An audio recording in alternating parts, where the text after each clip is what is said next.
Kinshasa na biso réalité ya banaki réalité ya banaki no.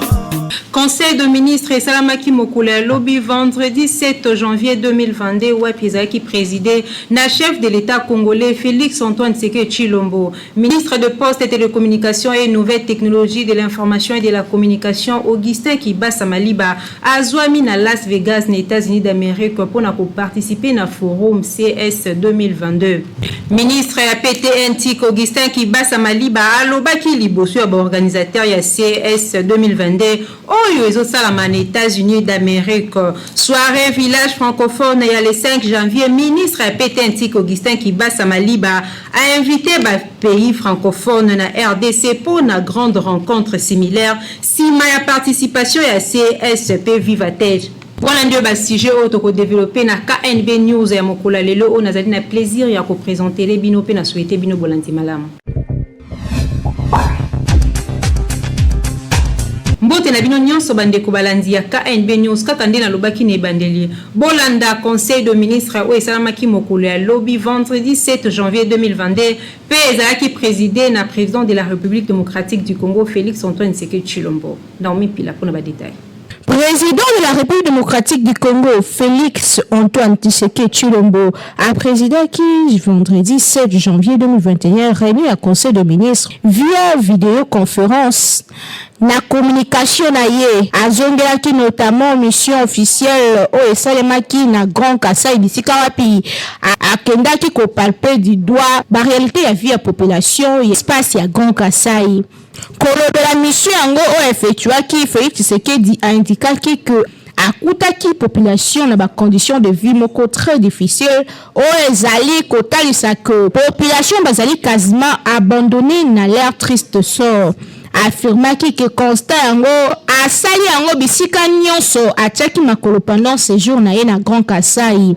Na boende chef de l'État aibisaki gouvernement na ye que azali ko prévenir bango gouvernement na ye ba permettre que akende komona ba condition ya pasi bongo lisusu na Grand Équateur. En effet, province Équateur et koyamba na mars prochain 9e conférence des gouverneurs à Mboka na biso. Président de la République a rappelé qu'il na conseil de ministres que a kotoleri ata mukete kokuta Grand Équateur ya kobeba topi na situation mabe ndenge akutaki na ba province mosusu déjà visité. Président de la République a rappelé qu'il na conseil de ministres que a kotoleri ata mukete kokuta Grand Équateur na situation moko o la monaki na Grand Kasai. Local na ba province mosusu aussi a visité ndenge indiqua qui porte-parole du gouvernement Patrick Muyaya na compte rendu à conseil de ministres o apesaki mokona yo kotalisa mécontentement ya président Félix Tshisekedi comment la ndenge population azali kobika na pasi pe na mawa koyoka ye Félix Tshisekedi a souhaité na cadre évaluation à court terme que chaque membre du gouvernement individuellement topé conjointement na ba misusu na ba matière nyonso initié ba réaliser ba action ya ko soulager population na ba secteur nyonso notamment en termes ya desserte en eau potable, matière électricité, infrastructure routière, pe sous santé.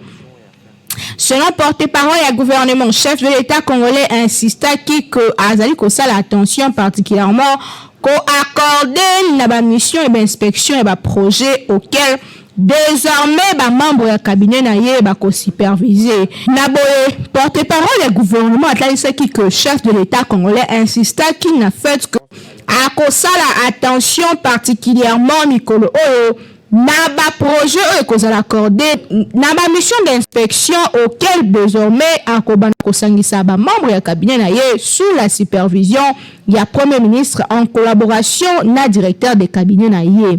Ndeboye akolandelaka ye moko ba projet nyonso alingi lisusu détournement te alingi pe lisusu ba problème ya sonité ndenge akende kokuta na Kasai.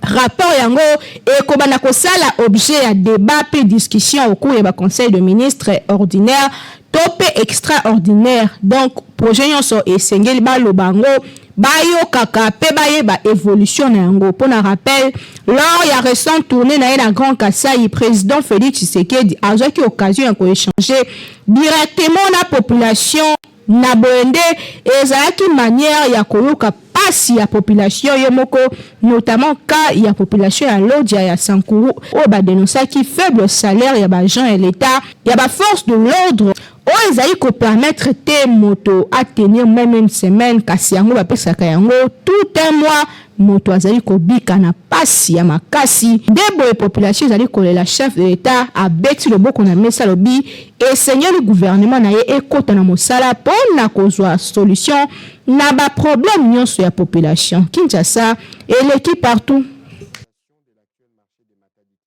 Ministre de Poste et Télécommunications et Nouvelles Technologies de l'Information et de la Communication, PTN Tiknamokuse Augustin Kibasa Maliba, Azwamina Las Vegas, aux États-Unis d'Amérique, pour participer au forum CS 2022.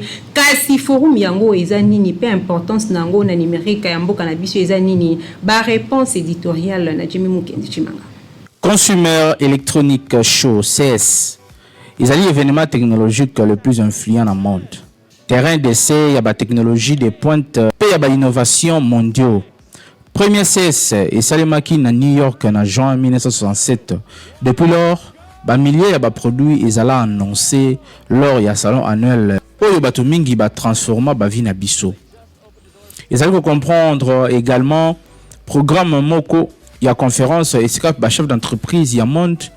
Ba penseur pionnier ba abordaka ba problème le plus pertinent, il y a industrie p il y a développement numérique. Avec 180 000 participants, Consumer Technology Association, ils allaient consacrer essentiellement na la start-up, na technologie pe na innovation numérique. Événement, ils allaient collèguer na Las Vegas na États-Unis d'Amérique et kobanda du 15 au 7 janvier 2022 na présence il y a bactère, il y a technologie pe il y a investisseurs. Pendant 3 jours événement où ils allaient sangisa ba participants à plus de 134 pays, il y a monde ba investisseurs, ba grandes entreprises. Quand bien même Covid-19 est indiqué certains entre bango, il y a qu'à désister na dernière minute. Ba entreprise, pe ba autorité gouvernementale, pour que la plus grande tendance technologique, oyo ezali ko affecter monde, économie numérique, environnement, pe ba produits électroniques. Pour na ba consommateur. CS ezali très bénéfique pour la République démocratique du Congo, le plus grand pays francophone na mokili mobimba. La population na yango il y a 100 millions d'habitants.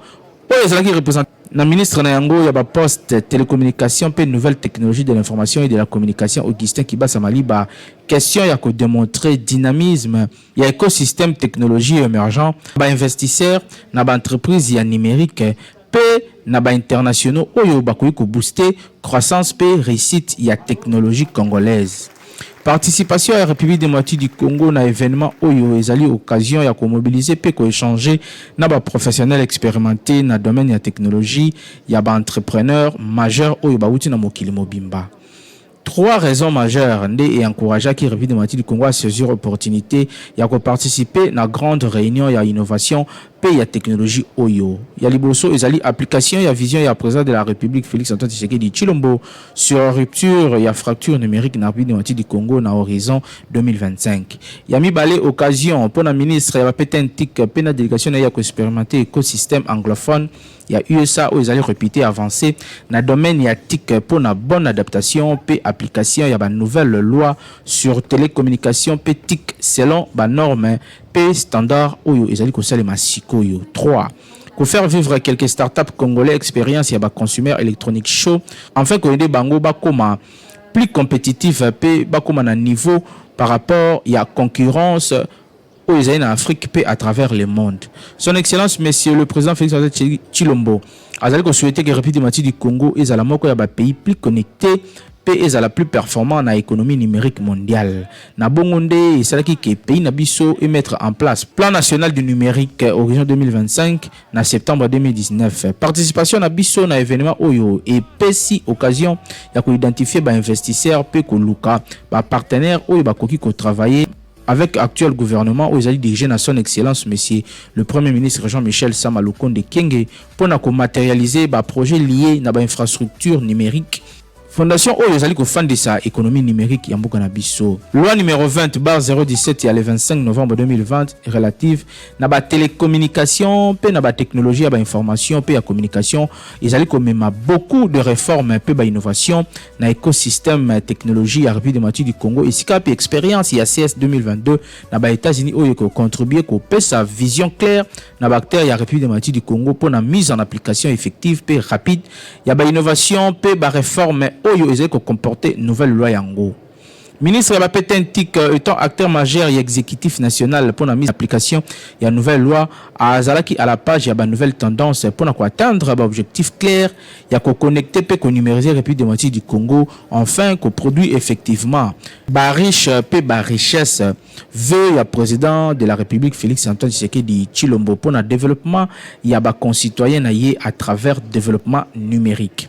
N'a ko participer avec ba start-up pe ba entrepreneur congolais na événement Oyo bandeko Oyo nyonso bazi occasion ya ko apprendre auprès ya ba leader na secteur ya technologie na ba États-Unis d'Amérique ko luka ndenge nini ba investisseurs Oyo bakuki ko ya ko investir na ba start-up na bango pe ko za ba partenaire d'affaires pour na ko former ba collaboration stratégique et pe ko apprendre ba nouvelles choses Oyo et ko permettre que ça la mise en pratique ko innover écosystème technologique congolais et sous nécessité moko ya ko améliorer vie ya population congolaise. Participation ya ministre ya Petentik na CS 2022 ezali moko ya ba occasion pour na gouvernement ya République démocratique du Congo ko exposer vision claire ya président de la République na ba acteurs mondiaux ya numérique enfin ko attirer bango vers République démocratique du Congo. Étant donné que bandeko oyo topé entreprise o ezali le plus riche dans le monde ezali ko bima na secteur ya numérique ils sont indispensables lelo pour la bactérie ya République démocratique du Congo comprendre conscience peut créer efficacité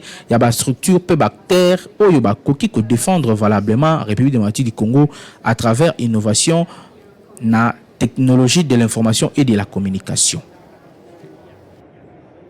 Ministre ya PT Antique Augustin Kibasa Maliba alobaki liboso ya organisateur ya CS 2022 Oyo ezo salama aux États-Unis d'Amérique. Naomi Pila pour na ba détail. La première des choses, c'est vraiment un remerciement à la CES, donc à Gary qui a bien voulu nous inviter pour que pour la première fois la République démocratique du Congo puisse participer justement à ce très grand salon, peut-être le plus grand salon de technologie. Et deuxièmement, la fierté de me retrouver, monsieur l'ambassadeur, à côté de vous, c'est vrai, c'est la France, mais le plus grand pays francophone, vous l'avez dit, hein, c'est la RDC, donc je porte fièrement cette langue. Et j'aimerais sincèrement dire que j'étais très ému parce que j'ai eu la chance justement de visiter les stands de la France aujourd'hui, les stands de technologie française. Et je pense que nous avons eu justement beaucoup d'inspiration par rapport à l'avenir. Je crois qu'il y a énormément de choses qu'on doit faire ensemble. C'est vrai que depuis un certain temps, nous avons eu à évoluer justement avec Marc, donc avec la francophonie, la technologie et la francophonie. Et maintenant, je pense qu'il faudrait qu'on passe de la parole à l'acte. Et c'est ainsi que moi, j'aimerais dire, pour finir, parce que bon, comprenez bien que je saisis un micro, pour parler un peu de mon pays, pour vous dire la détermination de notre président de la République ainsi que de tous les gouvernements, de voir justement la RDC pouvoir faire un grand saut vers le développement des nouvelles technologies de l'information et de la communication. Et bien entendu, la charte est bien ordonnée, hein, je parlais de mon secteur, mais dans tous les autres secteurs, l'éducation, l'agriculture, et vraiment le Congo est très ouvert par rapport à toutes ces choses-là. Et donc, c'est pour vous dire ici que le Congo, c'est quand même, je vous l'ai dit, c'est plus de 100 millions d'habitants. Et il y a un véritable potentiel, donc, des entreprises françaises à pouvoir venir investir à RDC, mais aussi des échanges entre les startups de la francophonie et même du monde. Avec les startups congolaises, je peux vous assurer qu'il y a énormément de startups qui ont beaucoup de choses à offrir. Et le souci ici, c'est d'arriver à un certain moment d'organiser des échanges. Et j'aimerais bien, je pense qu'on va rester en contact, que j'ai été à Vivatech, je suis ici aujourd'hui. J'aimerais bien que dans le second semestre de l'année prochaine, que nous puissions aussi inviter la francophonie en RDC, afin qu'ensemble nous puissions voir quelles sont les opportunités que nous pourrions avoir pour faire développer ce secteur. Je me rends compte qu'on m'a donné que 4 minutes, que j'ai dépassé largement. Je vais donc pouvoir m'arrêter tout en vous remerciant énormément pour le bonus du cœur, le bonus de la passion. Et monsieur le ministre, il y a du monde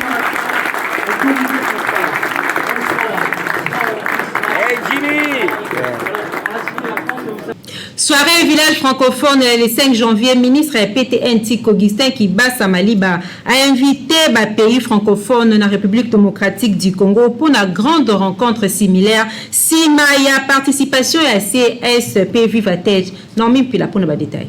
Il y a audience accordée un espace X aux entreprises de millionnaires. Ministre ya PTNTIC, poste de télécommunications, de nouvelles technologies, de l'information, de la communication à RDC, Augustin Kibasa Maliba a sola qui jeudi 6 janvier, naba manager au bazaki présent na salon digital de consommateurs CES na Mokuse. Sur déploiement, il y a satellite na bango na étendu mobimba République démocratique du Congo. Peut fournir un service internet de qualité à Onamboka Nabiso. SpaceX Azali spécialisé en déploiement des satellites à travers le monde n'a pas qualité irréprochable et a la connexion internet à un prix défiant toute concurrence. Rupture et a la facture numérique et Azali n'a pas promesse et a président de la République démocratique du Congo Félix Tshisekedi Tshilombo. La population congolaise, là, il y a un pouvoir, beaucoup la gage, il y a développement économique numérique, pas du sous création et richesse palpable. Ministre Augustin Kibasa, Azali Kolona Mingi, vision à chef de l'État pour la recette à Kombo Kanabiso et Zana numérique ya Malonga. Bango Bakalisa que dans la entreprise connexion internet et qu'on même n'a pas le plus reculé à RDC. Kozwa maloba la tournaye, ministre Augustin Kibasa a rassuré qu'il y a implication sans condition en gouvernement pour le déploiement et infrastructure numérique. Ozali passage obligé, yambo ya connectivité à Malonga irréprochable de qualité à moindre coût. Yango esengeli koyeba que ezali préoccupation majeure pour le gouvernement Samalikonde. On a confié exclusivement tâche yango na ministère il y a une nouvelle technologie de l'information de la communication na ba attribution na yango bango batalisi que bakosala nyonso pour que connexion internet et quota na kati ya République démocratique du Congo mobimba pour que mboka na biso ekotisa numérique lolenge esengeli pe développement et quota Kinshasa et l'équipe partout.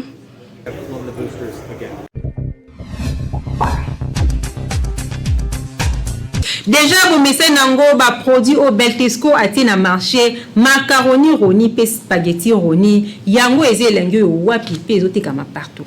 Bayeli susu bango banani société Beltesco toujours ndenge amesana ko sunga population congolaise sikoyo ayeli bino eloko ya motuya tunanga yinini ezali bongo spaghetti roni oyo bozali komona ndenge bazali ko présenter biso yango awa ezali produit moko kitoko makasi okoki kolia yango na biloko nyonso oyo olingi Thomson soso viande ya lolenge nyonso tope madesu oyo na Kinshasa tobengaka madeblo oza mobimba bana mikolo tout le monde akozala d'accord na spaghetti oyo roni esengeli koyeba ke pâte alimentaire oyo esalemi na semoule de blé ezali na elengi pe guna ndenge ya kosakana te kasi babosani bino te baye nyonso oyo pe baza batu ya ba nostalgie balela ba macaroni Beltesco acheli bino pe lisusu macaroni roni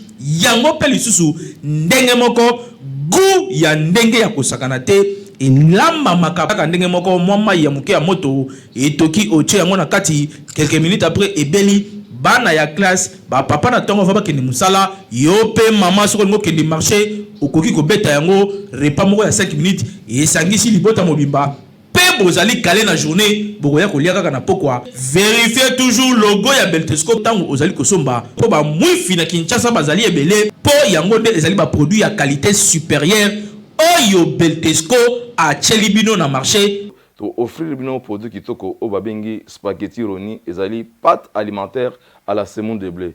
Pâte alimentaire à la semoule de blé oyo ezali kaka spaghetti roni oyo esengeli ko lesama na mabota na biso ba maman responsable papa responsable ba étudiant ba coopérant spaghetti ezali kaka moko ezali spaghetti roni oyo ezali la qualité supérieure oyo spaghetti oyo ba leka ngo partout tozali na produit mosusu babingi ya kitoko makasi babingi macaroni ya Bitosco. En tout cas ngala benga ngo kima kinkaka ezala petite ya consommation na bino mikolo nyonso ya kolia macaroni roni na spaghetti roni po ezali biloko oyo ezali kotonga nzoto, ezali kopesa biso nzoto makasi po toyeba ko vivre longtemps na mokili. Ezali cadeau signé Betesco mwana mama yebela pona kolia biloko ya qualité. Il faut toujours Betesco po yende akanga Kinshasa République démocratique du Congo mobimba ou tabatango ebele autre bakite tolobi Kinshasa et l'équipe partout.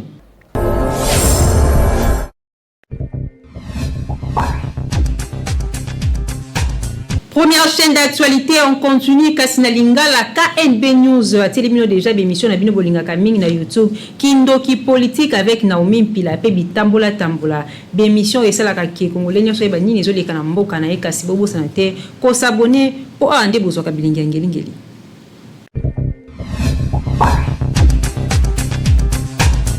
Motif na kanti le plus important na grève wana ezali conditions de vie na biso, hein. Ma professeur baza ko se plaindre que par rapport na ba mibu ou ici koleka to perdre le pouvoir d'achat moins mingi. Na ko pesa onda ki ça parce que salaire na biso est changé penzate. Il y a à peu près 10 ans, tu avez ko soit toujours 150, 160, 180 000 francs congolais des salaires nabiso, parce que les gens s'imaginent des choses. Professeur. Les professeurs d'université touchent comme base salariale, où ils allaient catégoriser comme salaire, ils allaient 180 000 francs. Il y a des salaires nabiso, c'est-à-dire $100. C'est ça notre salaire. Pour le il a dit ils allaient prime, il y a diplôme, prime, il y a qualification, prime, des motatang, bah gratifier, bah payer peut-être 2 millions 20, 2 millions 200, 2 millions 500, 2 millions 600, je crois, à peu près, pour le plus gradé. Bah to bazai loko la, bah tangisa na biso, bah 40 ans de métier, ainsi de suite, bah ça va 2 millions et demi, il y a prime. Mais salaire n'a pas j'insiste, ils allaient 180 000 francs.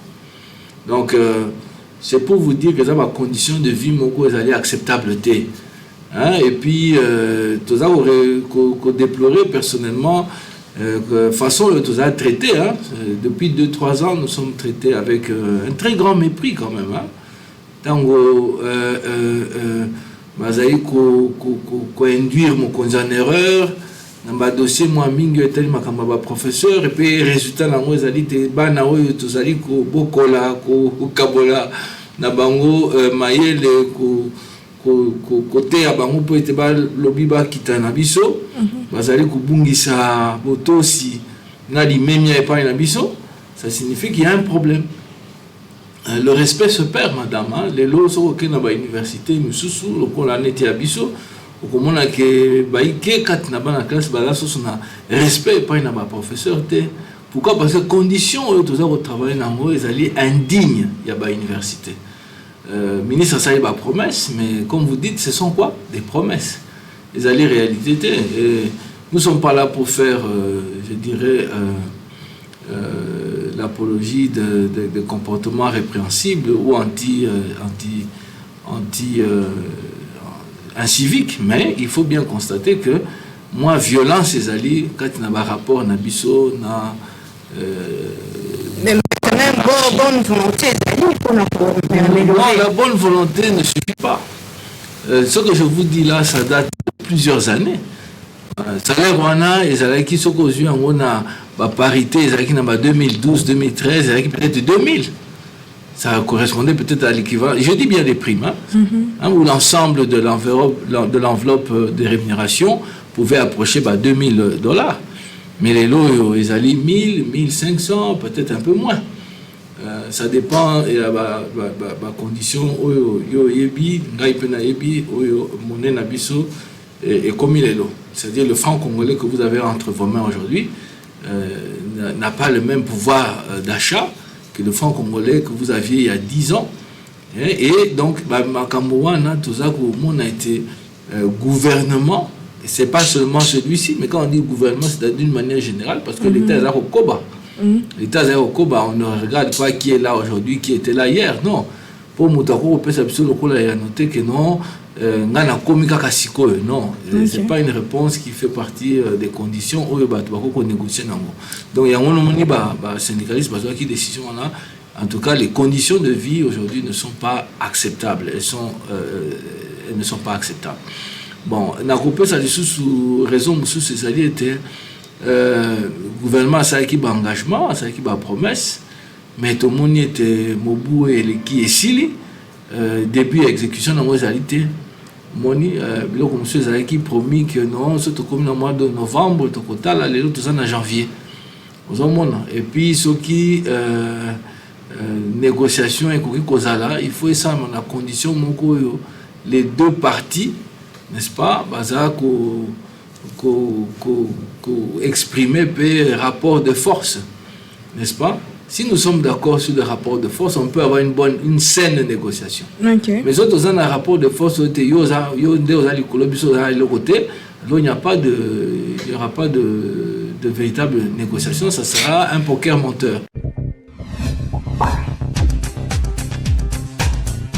Loja basali soni to convoquer réunion wana tozana ba Gilo Andomboyo ba ondekane Jean-Pierre ba Jean-Claude Baende ba Leonard Bonzeka biso nyoso tokutana réunion yana mongo wana pona komeka kopesa bitumbo ndenge bande kwa loja basambu isi biso bomona ki ba bisinga kutuna mission ya Chumbe président Zozonga boy po ala la ki olala ndena tire pas sango na kati ya chambre sango bazana mama Denise wana to beta lisolo na makasi te président soni bande kwa batetela baloba wa mingi bande ko elise tambo basape wana kaka na batetela ngo magaba bazana Sankuru bomoni toujours na Sankuru aéroport ezakite aérogare ezate aérodrome ezate stade kuta bal ezate mais ceux qui toujours ba makamba politique hawa on dirait bangonde basomba mokili elise arale kamona kolo lupango afutela kate alongwe pa Molière yepe Molière azakana na mongo na kwebisa bino mikolo ko yande tozane na mongo tozaka soki 36% ya Congo mo toza ebele mais to convoquer réunion wana pona ko suspendre bango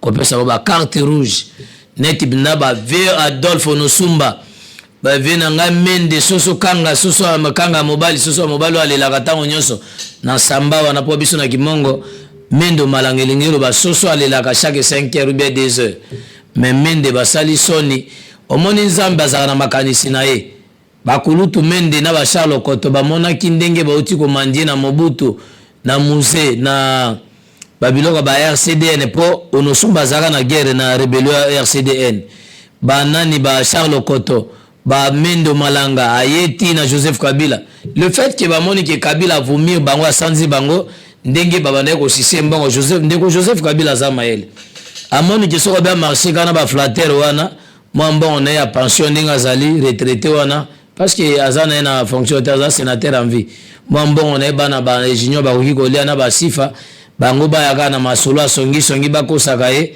azama ele azoka bango li soutende bon mona ki ba seliguer basali force moko e kamwisa na bato fumuto tongana ba azamu tetel on a fait des débats sur na Kinshasa ke fumuto to mu Kongo te bato batianga tembe ndeko babu salo atianga tembe na muto wa DGDP na bisi tozo ya ville na esi wana bifu muto to azamu tetela noko na ngala tembe bon mona ki wana baloba ki mutabandundu o azaka kasaye bona balobi makambo ebele o azande muto ya bakongo na bite azalaka mutetela bon mona ki basali lisanga ya bandoki ya banganga potango facha ko ya mona bango baza bien organisé basangani nzoka na liboke ya bandoki bato malamu bazaka te ezaka toujours mauvais sort parce que ce bandoki basangani za pona ko sacrifier ou pona ko tuer mutu moko pona ko sala sacrifice moko na bango na célébration na bango bomoni conséquence bato ya maele lokwa ba mende bato lokwa ba Charles Koto oya zaka na matanga tiki $10,000 mais na ebite na ba chumbe wana na ebite so na ba kole pesa ka bongo so ka komena kole ezali soni pe na kamwa ki catholique azaki kuna ba monseigneur Stanley Lukumona bazana ba mission kole wana ba chumbe na ba monseigneur bazaki kuna na ya kamwe ki koma territoire wana bande kona biso batetele zana soni boy bomoni bino moko na miso muto yon salandi face au monde so botie tembe na kolancer ba image wana tina ba YouTube bato bakomona za soni bande ko batetela bakoloba nini et puis na osenga na président Félix oyo bato babenge mona bilaka président Félix ozali mwana oyo papa Etienne Tshisekedi a s'incarna na nzoto monsieur le président éviter des distractions dans le monde politique. Monde politique, oui, c'est vrai. Politique, il y a servir. Monde politique, ils servir. Tout le monde la démagogie na kati. Na mindel, ils allaient servir. Tout le monde a bamako, ils ont servi population. Oh, il y a biso comme un slogan. Même après, c'est penge, ceux qui ont ceux qui ont penge. Baza kolobana kombo ya président kofinga ko insulter wana eza sous politique. Ah, ndito aussi cette édition là ya mokola lelo ya samedi 8 janvier 2022 on azaki na plaisir ya ko présenter les bino. Merci na bino bayenyo so bozwa ki libako ya kolanda KNB news ya mokola lelo kasi na PSP merci une équipe technique puis rédactionnelle au basaki mosala ki toko caméra puis régie Simba Makina Timothée Kayembe. Na réalisation ya Nathan Siat toujours na coordination ya Grand Lion ya communication Jimmy Mukende Chimanga. Ngala bino tokutani mikolo ezali koya kasi na souhaiter bino kimia na mabota na bino pe weekend la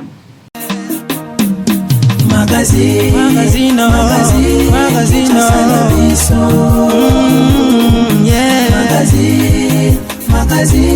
Kinshasa na biso réalité ya bana ki réalité ya bana kino